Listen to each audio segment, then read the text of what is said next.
fiery horse with the speed of light, a cloud of dust, and a hearty hi-yo silver, the Lone Ranger.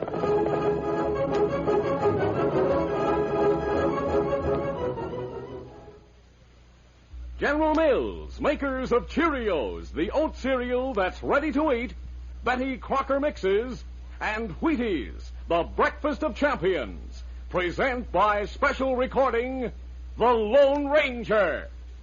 Hello, friends. This is the Lone Ranger. I'd like you to listen to something. All over the country in every direction, how you doing is the question. And here's what the happy people have to say. Eating our Wheaties and doing okay. You know, that's right. People in various parts of the country have different accents, perhaps, or dress a little differently. But the ones with plenty of drive, the go-getters, have one thing in common. They're careful about their diet. They see to it that they eat a good, honest breakfast every day. And a breakfast built around wheat couldn't be better for you. Wheat is real man food. So, bear in mind. Keep on eating your Wheaties and you'll be doing okay.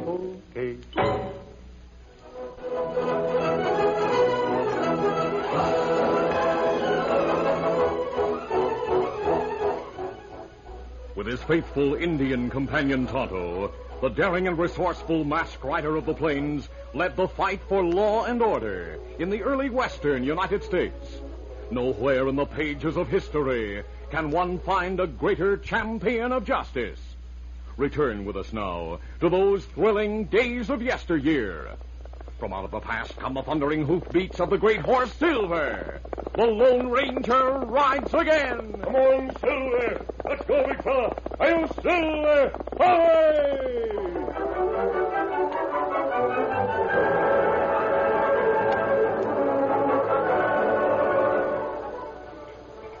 Tom Fuller, owner of the Bar F Ranch, was at breakfast with his mother, a small but wiry woman, and with his 10-year-old son, Bobby, whose mother had died when he was born. Bobby, there's no reason to gulp your food like that. Take your time. But, Dad, I have to hurry. I'm going to ride to the roundup with Fuzzy. He said I could. Fuzzy had no right to tell you could do that. If the cattle got out of hand, anything might happen. No, Bobby, you're staying here. Oh, gee, Dad. Fuzzy said I could You forget what Fuzzy said.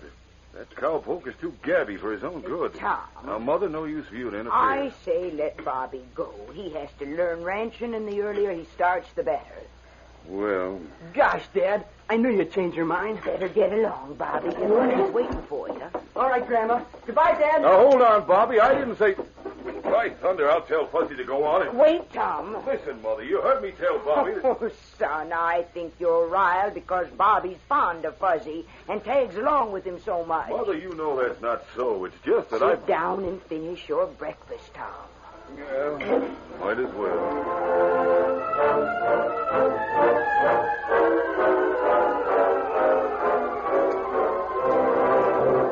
Fuzzy left Bobby in a grove on a slope overlooking the valley while he went to help in the roundup.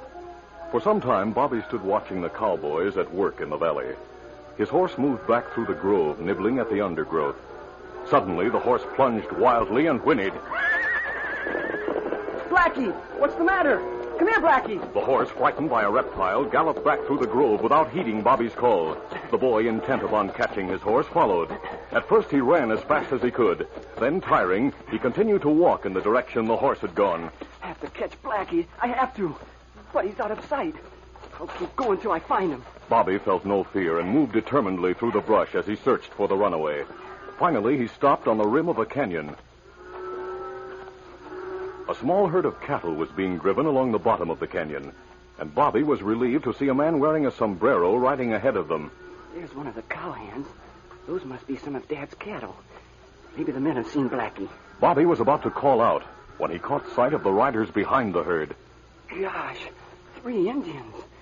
Maybe they're stealing some of Dad's cattle. I'll have to tell Fuzzy. Bobby turned to retrace his steps, but stopped with a gasp as he saw a painted and feathered Indian standing a short distance away with tomahawk raised. Gosh. Boys, not make noise.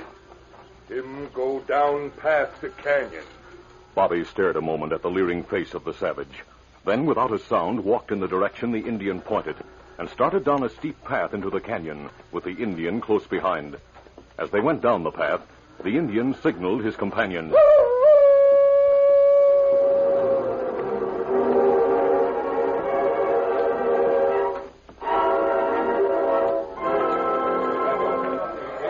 When the boy reached the bottom of the canyon, the others had left the herd and were waiting. The man wearing the sombrero was a Mexican. He spoke first. Where did the boy come from? Him watch from rim of canyon. It's not good.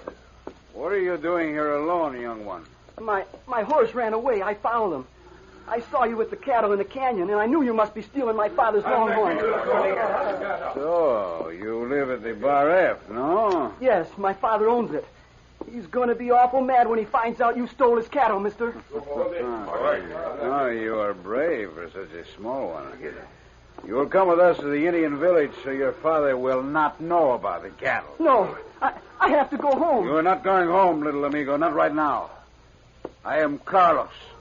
I shall take you on my horse to the village.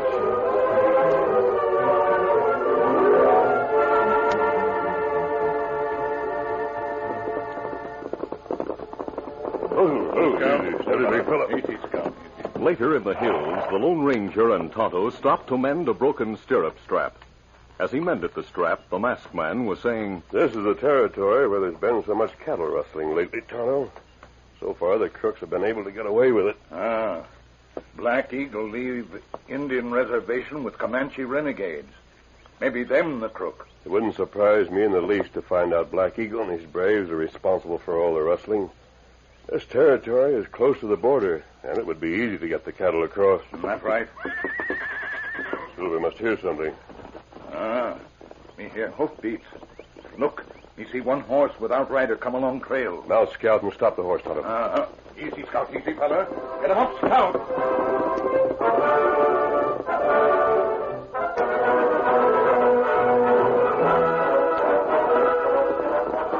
A few moments later, Tonto returned, leading Bobby's horse. Oh, Scout. Oh, fella. Easy, Scout, easy, fella. Did you see anyone on foot or lying on the trail? I mean, look. Not see anyone. The rider may have been thrown and hurt. We'll backtrack the horse's trail and try to find the owner. Here, Silver. Lead the other horse, Tonto. Easy, steady, big Easy, Scout, easy, fella. All right, let's go. Come on, Silver. Come, Scout. Come, fella.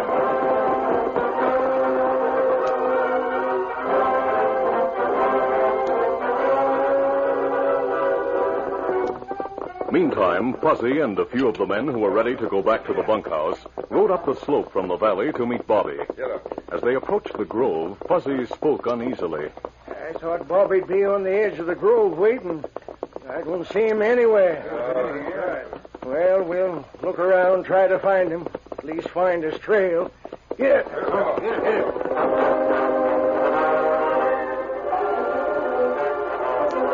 The Lone Ranger and Tonto had reached the grove and stopped at the spot from which the horse Blackie had bolted. Oh, Scout. Oh, fella. Oh.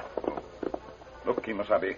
We see plenty sign here. Yes, we'll be able to trail the boy from here. As they examined the ground, Fuzzy and the cowpoke suddenly came into view over a rise.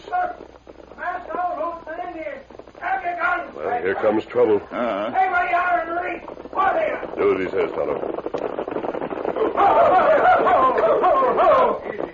Couple of outlaws. And look, by thunder, they have Bobby's horse.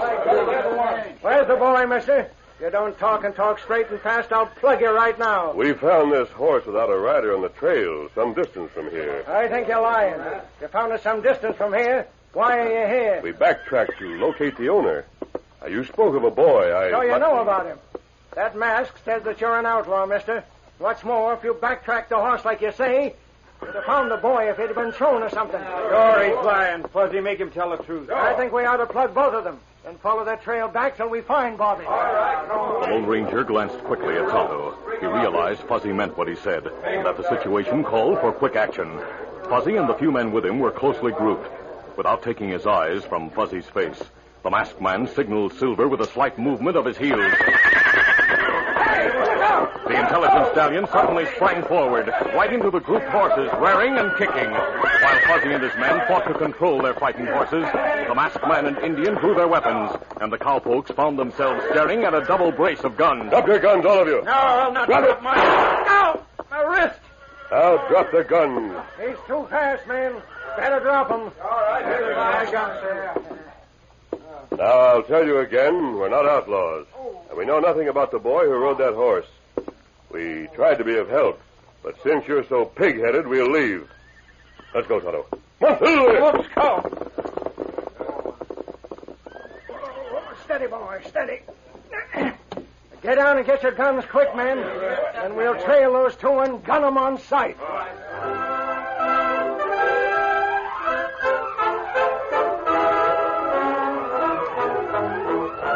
We'll continue our Lone Ranger adventure in just a moment. You're going to love the big, exciting news today. Now there are 2 brand new Betty Crocker cake mixes. There's chocolate malt and peanut delight. I'll bet you can hardly wait to try them, and I wouldn't blame you. They're just so good. Today, let me tell you about the chocolate malt. It's a wonderful new way to enjoy an old flavor that's a favorite with so many of us. There's honest-to-goodness, delicious malted milk right in the mix. And, of course, there are all the other fine quality ingredients you choose yourself, like famous soft-to-silk cake flour and pure vegetable shortening. And because it is a Betty Crocker cake mix, Mom knows it's the easiest way ever to bake a perfect cake.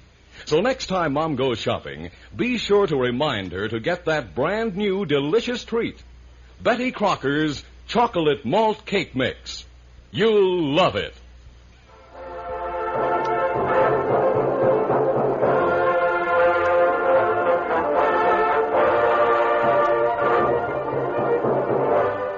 Now to continue.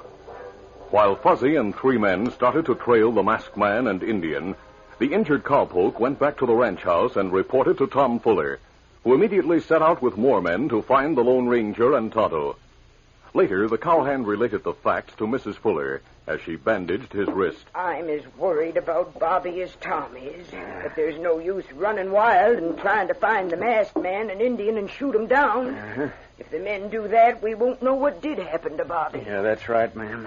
There. That'll soon be all right. Thanks.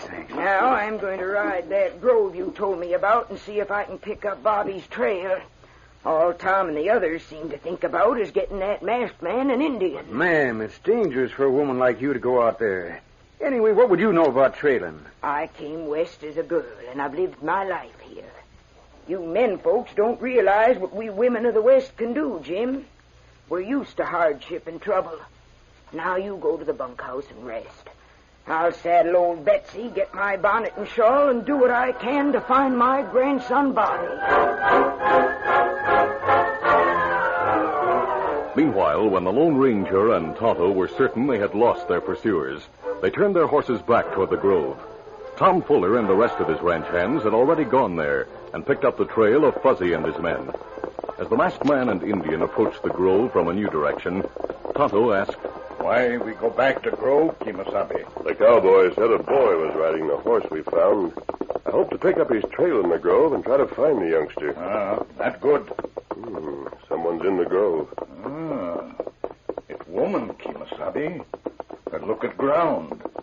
Ride slow. She sees us, yet she doesn't seem to be frightened. Stop.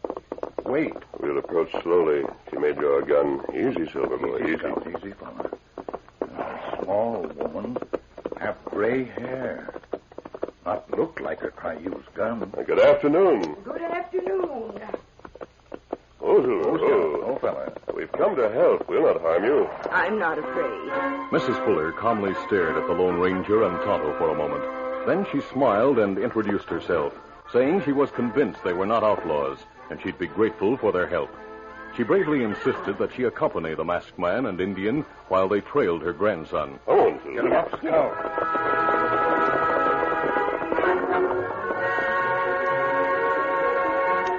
The boys' footprints led them to the rim of the canyon.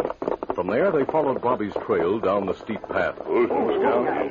Easy, Scout. Easy. In the canyon, they stopped, and Tonto pointed out signs which indicated Bobby had been put onto a horse. He also reported Small herd of cattle go through canyon. Indians drive 'em. How can you tell that? Me see marks of Indian ponies. Them not wear shoes. They must be some of Black Eagle's braves, Tonto. Bobby may have seen them stealing his father's cattle, so they took the boy with them. What will they do to Bobby? Oh, don't worry, Mrs. Fuller. I feel sure we'll find Bobby unharmed. You can help us now by going back to find your son and his ranch hands. Have them follow the trail left by the herd. We'll go on ahead. All right, mister. I'll go find Tom. Good. We'll need their help. Tell them to hurry. And don't worry, Mrs. Fuller. Adios. Goodbye. Get up there. She's a fine woman, Tonto. Plenty brave. All right, let's go. Easy, Easy, Scout, easy, fella. Come on, Silver. Get him up, Scout.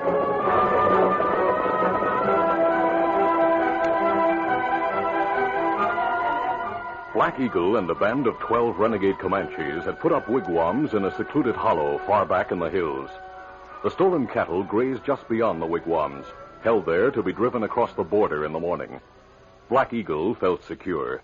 He was certain that anyone hunting the boy would follow the trail of his horse, which had gone in a different direction. As an extra precaution, Carlos and the braves with him had driven the cattle in a shallow stream for some distance before taking them to the village. The wigwams were in a circle, and in one of them Bobby lay with his hands and feet tied. Bobby tried to be brave, but as dusk began to fall, he felt frightened and lonely. Dad'll find me. I know he will. He has to find me. He just has to.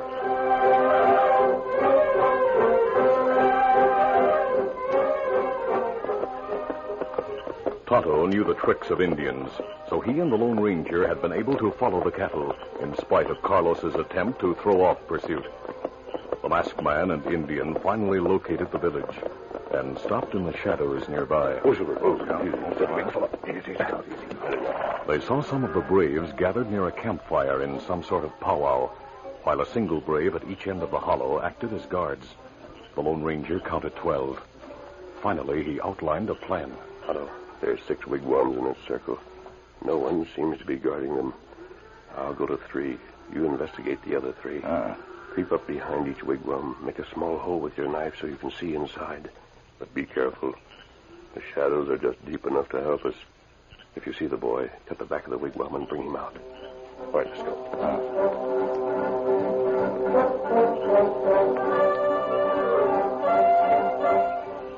A short time later in the wigwam, Bobby lay trying to hold back the sobs. I want to go home. I want my dad. Quiet, Bobby. Who are you? Be quiet, Bobby. We'll lead through the opening I made in the back of the wigwam. Here, I'll untie you. Turn this way. This rope over. Listen up pretty hard. Just a second now. Easy. There. Golly, you wear a mask. Never mind that. I'll take you back home. You better look out front. Your braves have captured a spy, an Indian from another tribe. He was sneaking behind the wigwam. They've caught Tonto. What's happened? They've caught my Indian friend who came to help. Now, Bobby, listen closely. Go through that opening I made. Crawl through the brush to the woods. Get behind the big cottonwood there and wait. All right. The Lone Ranger waited and watched Bobby until he reached the tree unseen. Then the masked man turned and peered through the front opening. He saw Tonto surrounded by the Comanches and unholstered his guns for instant action. The chief was speaking. Him come spy on Comanche. Him not from our tribe. The Lone Ranger saw 2 braves spring forward. Each grasped one of Tonto's arms, holding it in a vice-like grip. Tonto's profile was visible from the wigwam as the chief drew a knife, held it high, then stepped in front of the masked man's friend.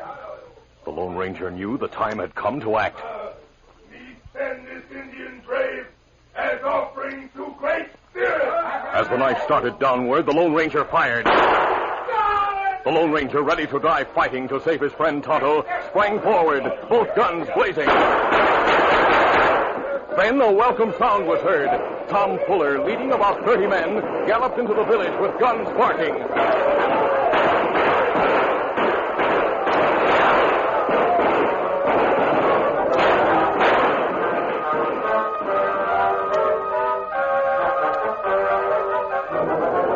Within a short time, the Comanches were subdued, and those who were not wounded surrendered. Tom spoke to the masked man as his men took charge of the prisoners. Mister, we saw you heading toward that yelping band of savages as we rode into the village. You sure have nerve. Thanks. My friend was in danger. Oh, boy! Oh! Well, Tom, here's Bobby. He was waiting right where the masked man said he was. Hi, Dad. Come here, son. I'm sure glad you're safe. The masked man saved me. They were going to take me away with them. I'm sure beholden to you, mister. Oh, here comes my mother. She was waiting back in the woods. Now. Let me help you down, Mother. Thank you, son.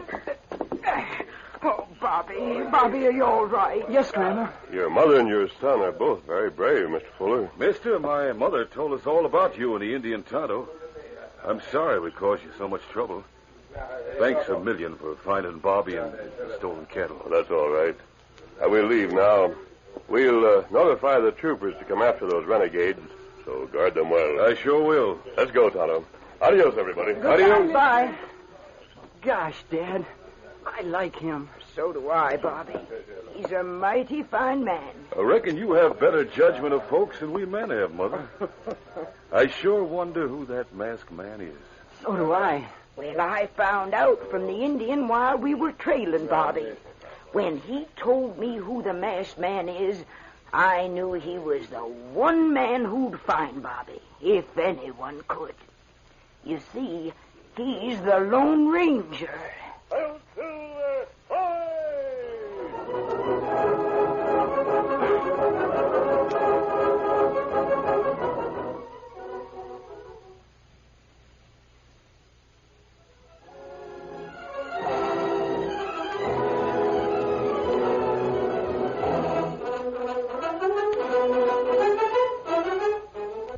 The Lone Ranger, a copyrighted feature of the Lone Ranger Incorporated, is produced by Pendle Campbell Muir Incorporated.